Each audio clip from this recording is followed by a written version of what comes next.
അധ്യായം 14. ഡാഡി ഇനി വരില്ലേ? അപ്പോഴേക്കും 2 പോലീസുകാർ കൂടി അവിടേക്ക് വന്നു. നീലിമ പോലീസ് ഉദ്യോഗസ്ഥരെ നോക്കിക്കൊണ്ട് പറഞ്ഞു, ഞാനാണ് തെറ്റുകാരി എന്ന് നിങ്ങൾക്ക് തോന്നുന്നുണ്ടെങ്കിൽ എന്നെ അറസ്റ്റ് ചെയ്തോളൂ.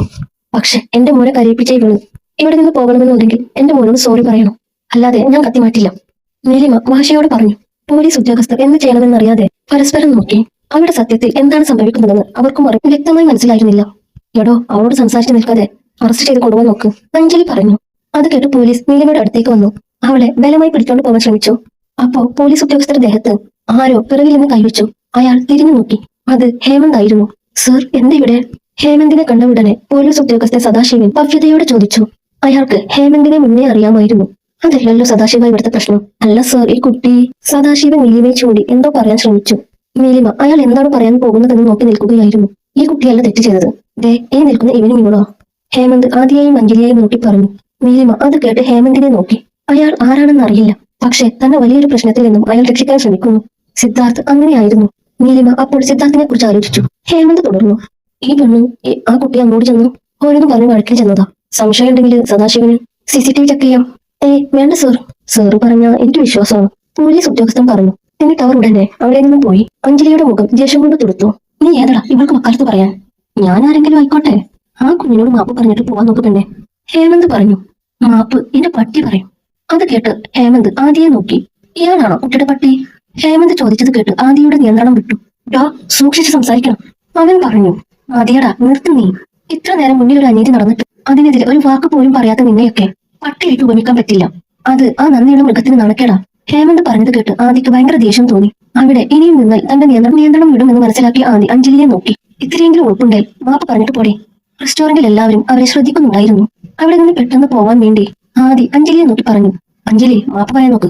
അത് കേട്ട അഞ്ജലി ദേഷ്യത്തോടെ അവനെ നോക്കി. എനിക്ക് മാപ്പ് പറയാൻ പറ്റില്ല, അഞ്ജലി തീർത്തു പറഞ്ഞു. അഞ്ജലി, ഞാനല്ലേ പറയുന്നേ, ആദി പറഞ്ഞു.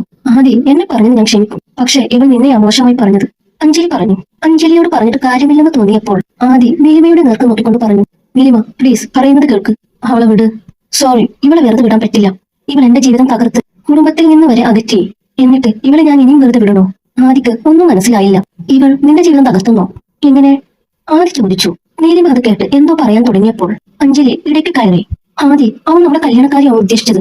അത് കേട്ട് ആദി അശ്വിന്റെ അരികിലേക്ക് നീങ്ങി. ആ പ്രശ്നം കൂടുതൽ നീണ്ടുപോകാൻ അവൻ ആഗ്രഹിച്ചില്ല.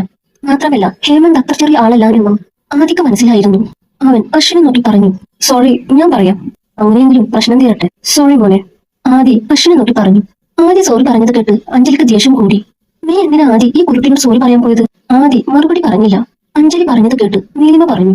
ആദി, നീ സോറി പറഞ്ഞത് കൊണ്ട് ഇവളെ വെറുതെ വിടാമെന്ന് ഞാൻ വിചാരിച്ചത്, പക്ഷേ ഇവളുടെ അഹങ്കാരം കണ്ടില്ലേ?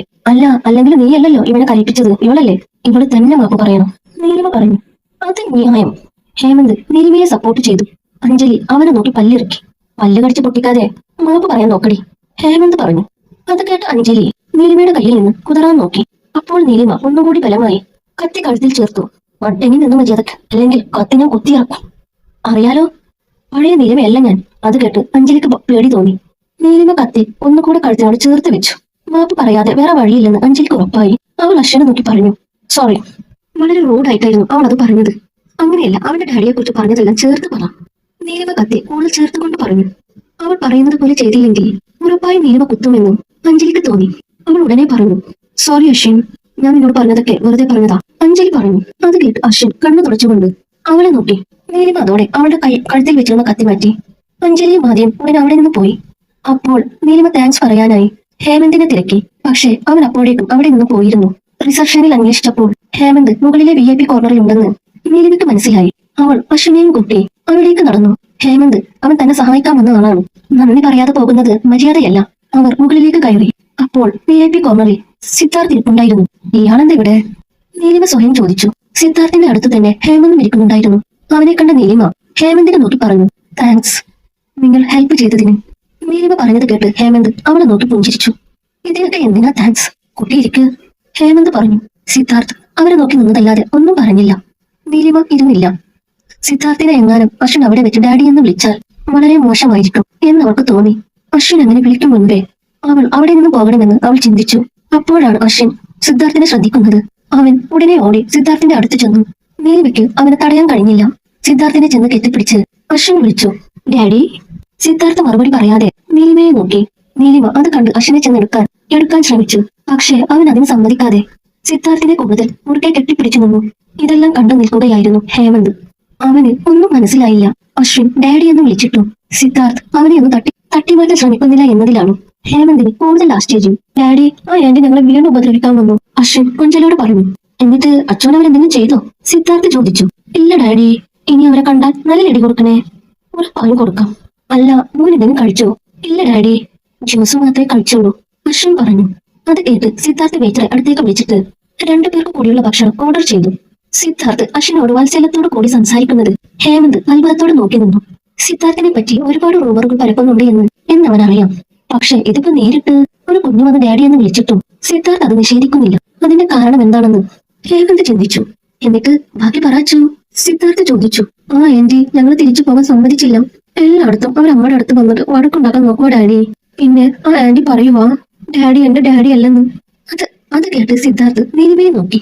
അവൾ എന്ത് ചെയ്യണമെന്ന് അറിയാതെ നിൽക്കുകയായിരുന്നു. അവർക്ക് നല്ല ഇടി കൊടുക്കാം, സിദ്ധാർത്ഥ് പറഞ്ഞു. കുറച്ചു നേരം കഴിഞ്ഞപ്പോൾ ഭക്ഷണം വന്നു. സിദ്ധാർത്ഥ് നീലിമയെ രൂക്ഷമായി നോക്കി. ഇയാളെന്താ എപ്പോ കണ്ടാലും ഇയാളെ എന്തോ ഞാൻ എടുത്തോണ്ട് പോയ മാതിരി ദേഷ്യത്തോടെ നോക്കുന്നത്. ചിരിക്കാൻ അറിയില്ലേ ഈ കാലിന്? നീലിമ ചിന്തിച്ചു. അല്ല സിദ്ധു, എന്തൊക്കെ നടക്കുന്നേ? ഹേമന്ത് ചോദിച്ചതിന് മറുപടി പറയാതെ സിദ്ധാർത്ഥ് അവനെ നോക്കി. അല്ല, ഈ കുഞ്ഞു വന്ന് നിന്റെ ഡാഡി എന്ന് വിളിക്കുന്നു. എന്താ അവ കേട്ട റൂമറിലൊക്കെ സത്യമുണ്ടോ? ഹേമന്ത് സംശയത്തോടെ ചോദിച്ചു. അയ്യോ, നിങ്ങൾ തെറ്റിദ്ധരിച്ചിരിക്കുക. അശ്വിൻ ഇദ്ദേഹത്തെ ഡാഡി എന്ന് വിളിക്കും. അത് വെറുതെ വിളിക്കുന്നതാ, അല്ലാതെ ഇദ്ദേഹം ഞാനുമായി യാതൊരു ബന്ധവുമില്ല, നീലിമ പറഞ്ഞു. അവൾ ബന്ധമില്ലെന്ന് പറഞ്ഞപ്പോൾ എന്തുകൊണ്ടോ സിദ്ധാർത്ഥിന് ദേഷ്യം വന്നു. ഓ അങ്ങനെയാണോ? എന്തായാലും മിസ് നീലിമ ഇരിക്കുക, ഫുഡ് കഴിച്ചിട്ട് പോകാം, ഹേമന്ത് പറഞ്ഞു. നീലിമ സിദ്ധാർത്ഥിന്റെ എതിർവശത്തുള്ള കസേരയിൽ ചെന്നിരുന്നു. പക്ഷേ അവൾ ഭക്ഷണമൊന്നും കഴിച്ചില്ല. അപ്പോൾ സിദ്ധാർത്ഥ് അശ്വിനോട് ചോദിച്ചു. മോന് ഇനി എന്തെങ്കിലും വേണോ?